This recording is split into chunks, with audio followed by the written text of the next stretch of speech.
In this moment in time, I'm going to talk about something that I learnt from the Stoics. Now, the Stoics was a philosophical school of thinking in the 3rd century BC, and they thought about ethics and logic and a way of thinking.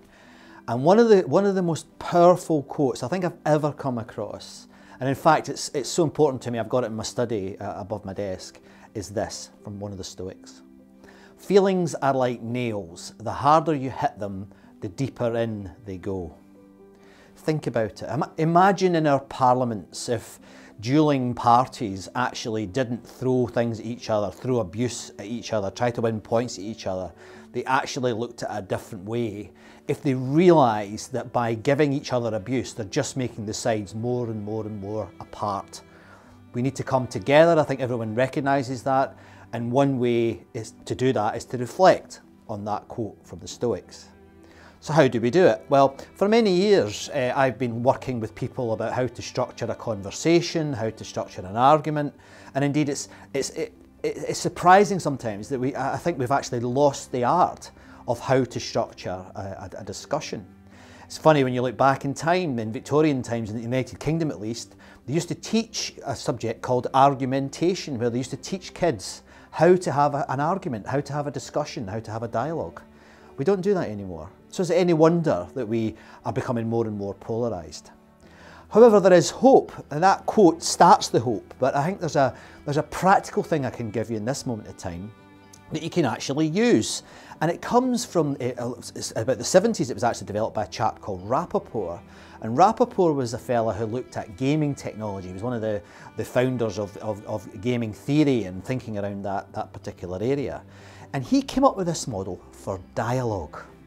Now what's interesting, and it's linked to social media and the development of social media, is we've now been able to test this technique that I'm going to tell you in a few minutes, and it actually works. And if you use this technique when you're in a situation where maybe you don't particularly like someone, or you don't agree with them, or you're unsure about them, the evidence is, from studies that have been done using social media, that the outcomes of the discussion are more likely to be positive. So let me tell you how to structure a dialogue that can make the outcome of a discussion with someone who you may be unsure with a better outcome. The first thing to do is to use these things. It's to listen to somebody to an extent and ask questions to an extent that you can repeat back to them what their argument is even better than they can. So the first step is just to listen, ask questions, and then be able to repeat back to that person what their argument is, to the point that you're doing it better than they can. Imagine if we did that in our parliament. Imagine if we did that in our relationships. That was step one. Step two is to say, okay, I now understand your argument, I now understand your case. There are things I agree with. So I've listened to what you've had to say, and these are the things that I actually agree with you on.